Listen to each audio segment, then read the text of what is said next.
Download my free legato course right now and learn to play fast in the fastest way possible. It's 4 core exercises that you need to focus on in order to reach the highest level of mastery. And then I'm going to give you the 3 sub-skills of legato. Once you master these 3 little skills, then the overall skill of playing very fast runs using hammer-ons and pull-offs will be very easy. So go sign up right now and get immediate access for free. See you in the course.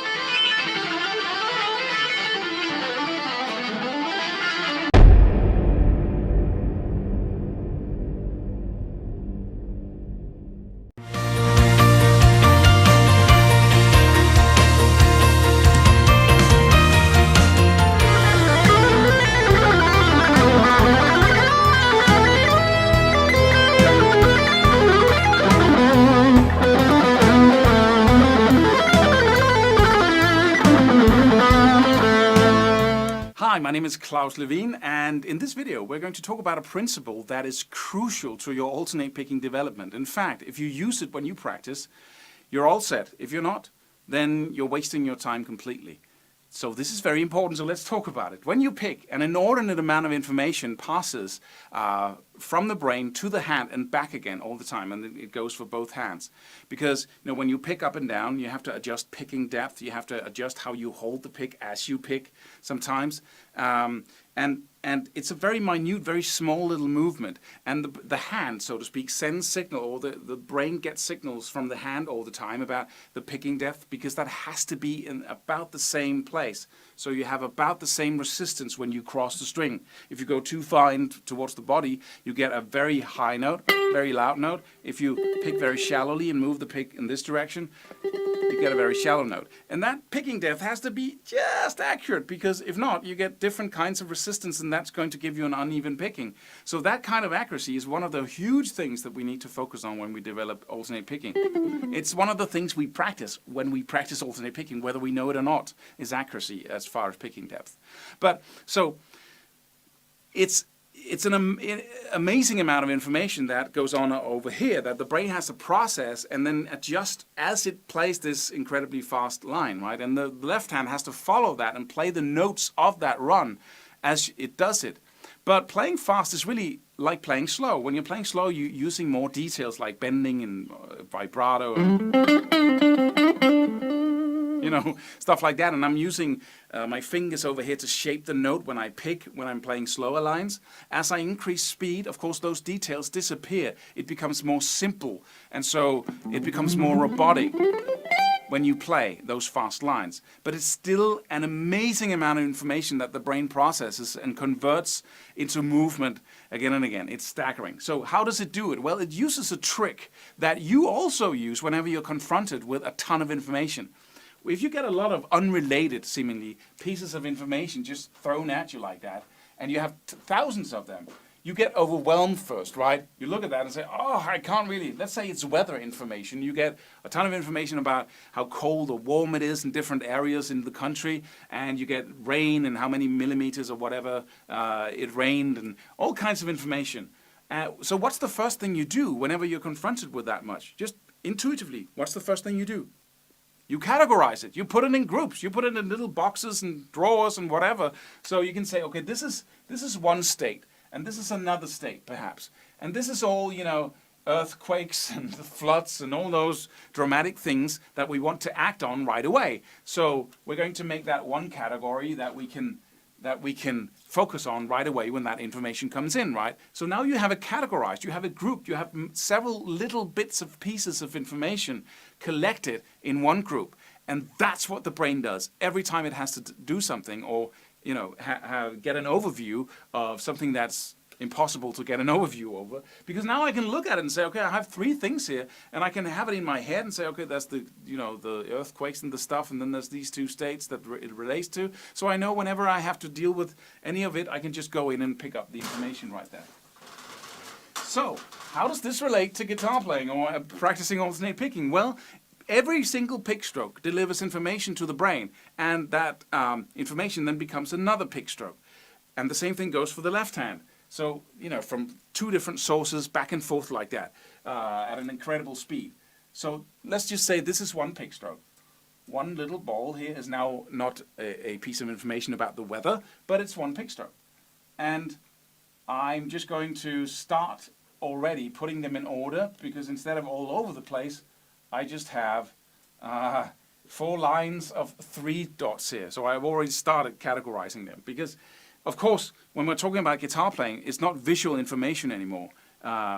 It's feelings, it's motions in the hand. So what I do to categorize that is really I divide all these dots up into groups of 3. That's the first step if we're playing triplets anyway. But so I'm going to say this is one group, like I did before with the weather information. This is another group, and so on. So I end up with boxes of 3 notes in them, and this, as I said, this is visual information. In order to make this, tangible from a musical perspective, we have to say, okay, we accent every first note. That's how we know that we just started on a new group. So we accent every first note here within the 3. This could be 4 notes if it's quadruplets you're playing. But this is da da da da da da da da da da da da. And I'm not thinking about the musical aspect of triplets like da da da da da da da, like it's a cool sound, but only about practicing alternate picking and building your skills. So we have 4 boxes of information now, and the brain can suddenly process that in the same way it processes a huge amount of information using categories or groups or drawers. It's the same thing that happens, because the brain can now say da, da, da, da, ba, da, da, and and it can do that. This is slow enough for the brain to work out each and every movement or category, right? This is slow enough, and so it can say da, da, da, ba, da, ba, da, ba, da, ba, da, da, da, da, da, da, da, da. It can focus on the groups, and then you can build the skill of being able to play these other 2 as accurately as possible. All right, and what if you use these accents? Let me just demonstrate how it sounds first, if you haven't ever. So if I play 3 notes on one string, right? Instead of just picking up and down and hoping that my 2 hands will be synchronized, I take the first note on that one string and I play it a little louder than the others. My first really emphasis on a note will be with a downstroke. The next will be with an upstroke. And then, down, up all the time. And in the beginning, I'm really exaggerating this because, we need to send the signal to the brain, right, about these categories. And then what can happen is that you can have inaccuracies here, as long as you don't have it here. If you have these ones down, these accents, then the others are details. They're important details, but then the brain has a chance now of adjusting. This is the accent. And then each time it plays one of the other notes, it looks just, it's perhaps a little bit late there. This is not audible. This is, it's so minute little details that we're not thinking about it. Let's just say that this is even later over here. Well, that doesn't matter that much, because I now hit the next accent at exactly the same point. So we had da, da, da, da, da, da, da, da, da, da, da, da, da, da, da, da, and you can have some of these, go out of. You might be a little early there, a little late there, right on there, right on there. The brain constantly adjusts for this, right? But it cannot adjust every single note. So it just listens for what goes on and then tries to be more accurate the next time around. You can actually feel this when you're playing at a certain speed. You can feel how the brain says, that wasn't too good. Let me do it better next time, and it adjusts a little bit. So it's constantly adjusting. It's like when you're sailing a ship, for instance, you are never on course 100% of the time. Actually, it's like 3% of the time where the ship is on course. It's constantly getting pushed in other directions. So the captain always has, all the time, constantly has to say, okay, in what direction are we going? Okay, that's the course. Set a new course. Go for the target. Then it drifts again. It has to do it all the time, just like we do here. Same thing with flying a plane. The plane is, always off course, and you constantly direct until you reach your destination. And the same thing goes for here. We're constantly out of course, but we can't hear it because we have a method. The brain has a method, a trick it uses in order to get it right. That's one of the huge reasons that you should focus on, and I hope you stayed with me through this little presentation, because it's important to understand really how important this is in order for you to focus on it when you practice, so you don't forget, right? But there's other reasons why accenting is very important. One of them is, of course, if you want to play music, you have to be able to play triplets like da da da da da da da da da. But that's not the reason you're using them when you play alternate picking or practice alternate picking. It's only a matter of being able to sync the two hands, which is also, if you don't have any accents, how's the brain going to know where home is all the time, right? So it's crucial for syncing the two hands, and it's crucial for playing fast to get this process up and running where the brain can learn to play even more accurately all the time, and then to adjust this all the time at a slower pace and then faster and faster and faster. Right? So accents are crucial for syncing the two hands and simply for playing fast, because you lose the whole, it just becomes a bundle of in this hand, right? This hand, if without the accent, it's just, you know, like that. I used to do that when I thought that was how you did it when I was, before I was exposed to any information about alternate picking, because that was how my friends would do. I would have a fast line. Yeah, we got it, right? So it becomes kind of a cramp. This is the only way to do it. That's the accent. The difference between that I just did and then, you know, the real music thing is the accents. That's it. So let's look at a exercise that you can do where we separate the accents from the actual lick and play the accents first and then the lick. And that's just a cool lick in itself, even though it's a amazingly effective exercise.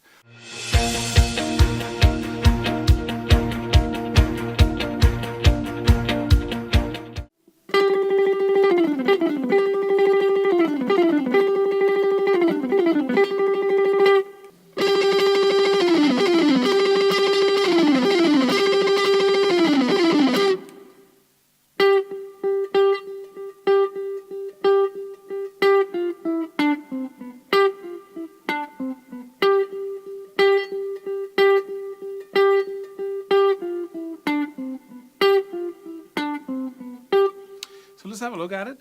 As you can see, this is a very simple exercise that really owns in on the two challenges of having accents and then playing accents with notes. So we're using this 6-note shape in the key of A minor or C major. You have the 9th, 12th and 10th fret. Weird order, I just told you. 9, 10 and 12 there on the D string. And 9, 10 and 12 on the G string as well. And what I do is I take the top note and I simply start picking away on that, and I don't really introduce any notes before I have the accents down at whatever tempo I'm aiming at with just that one note. So I start picking that and I have an accent on the first pick stroke, right? So that is, I go deeper in towards the body of the guitar, and that requires me to use a little more effort to pass the pick there, and that becomes my accent.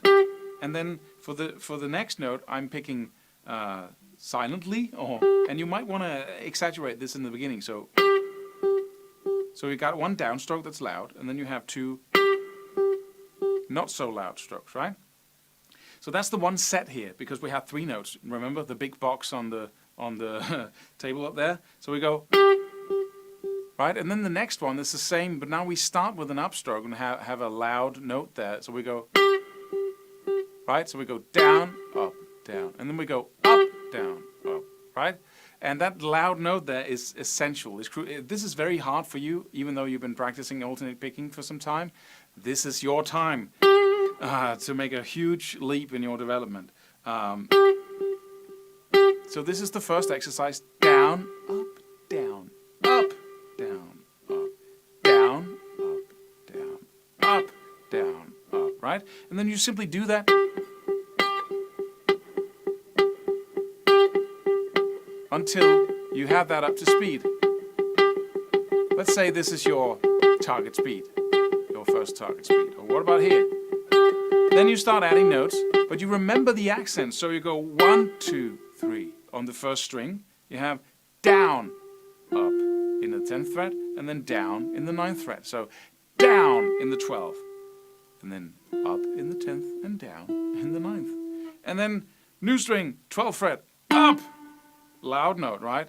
Dig into the string, and then down in the 10th fret with not so much power, and up in the 9th fret. So it's kind of reversed down here. So down, up, down.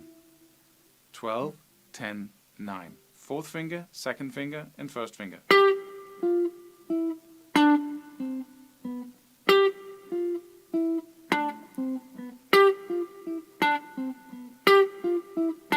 And that's your first exercise. Listen to how much difference there is between the accents and the non-accents. And I'm really exaggerating here, because they almost become inaudible when you play very fast. So if I'm, for instance, right?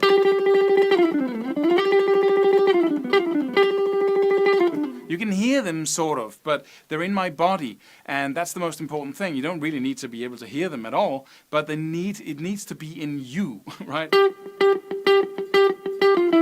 If you want to really emphasize those accents and you want to sync the two hands, what you can do is have muted strokes and mute with your left hand. So as we talked about before, the accent is played, but the non-accents are not played. Those are just, you just put your finger on the string just to mute it.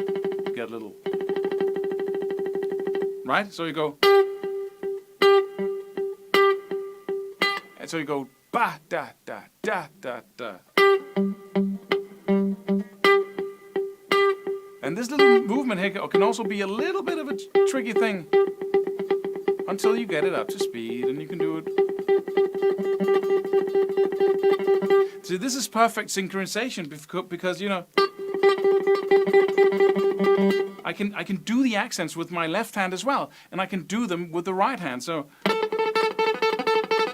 if I have muted string, right? So that is what brings the two hands together. So let's play the exercise, this first exercise, really slowly. Here we go. Up, that's the downstroke. Down, up, down, up, down, up. And then again, down, up, down, up, down, up.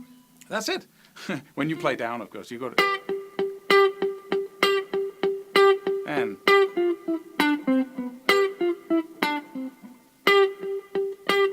Right? So that's it. And then. Da, da, da, da, and keep the accents. You're building the structure of alternate picking when you use this exercise. Let's just look into how you can change this exercise a little bit. You could, for instance, you could go down one position and then up again. So you could go. Right? It's the same thing as going.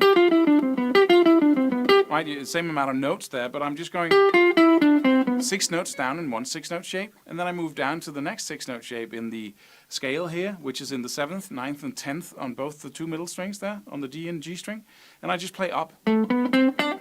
Right? You can look in the tabs if you.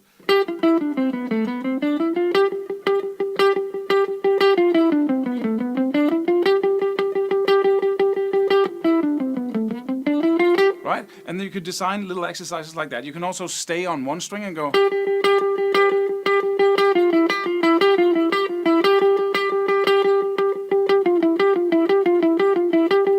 And then keep the accents at all times, right?